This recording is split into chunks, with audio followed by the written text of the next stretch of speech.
कोल्हापूर जिल्हा राष्ट्रीय तालीम संघाचे संस्थापक, कुस्तीगीरांचे मार्गदर्शक वस्ताद बाळासाहेब राजाराम गायकवाड उर्फ बाळ गायकवाड यांचं वयाच्या 90व्या वर्षी अल्पशा आजारानं निधन झालं।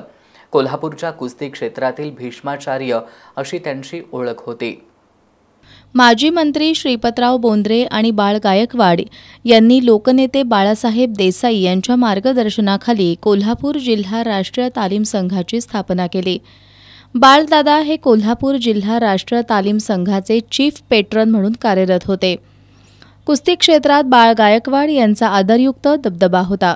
1977च्या दरम्यान उत्तरेकडील पैलवानांचं कोल्हापूरकरांना कुस्तीसाठी वारंवार आव्हान असायचं। ही सल बाळदादांना नेहमी बोचायची, म्हणून कोपार्डे इथला शाळकरी मुलगा युवराज पाटील यांना कोल्हापुरात आणून त्यांनी एक महाबली पैलवान तयार केला आणि उत्तरेकडील मल्लांचं आव्हान परतवून लावलं। बाळ गायकवाड यांनी कुटुंबापासून लांब राहून कुस्तीच्या वाढीसाठी स्वतःला झोकून दिलं।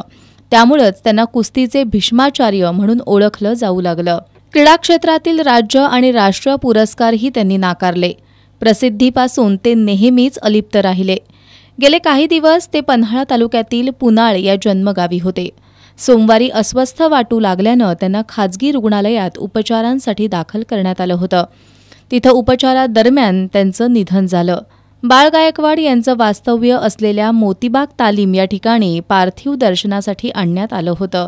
यावेळी राज्य नियोजन मंडळाचे कार्यकारी अध्यक्ष राजेश क्षीरसागर, कोल्हापूर जिल्हा राष्ट्रीय तालीम संघाचे अध्यक्ष व्ही.बी. पाटील, राष्ट्रवादी काँग्रेस शरद पवार गटाचे शहराध्यक्ष आर.के. पोवार, महाराष्ट्र केसरी सिकंदर शेख, हिंद केसरी विनोद चौगले, महाराष्ट्र केसरी विष्णू जोशीलकर, पैलवान चंद्रहार पाटील, पैलवान माऊली जमदाडे, पैलवान अशोक माने, पैलवान श्रीपती पाटील, माजी नगरसेवक विजय साळोखे, अशोक पोवार यांनी बाळ गायकवाड यांच्या पार्थिवाचं दर्शन घेतलं। त्यानंतर गायकवाड यांचं पार्थिव त्यांच्या मूळ गावी पुनाळ या ठिकाणी अंत्यसंस्कारासाठी नेण्यात आलं।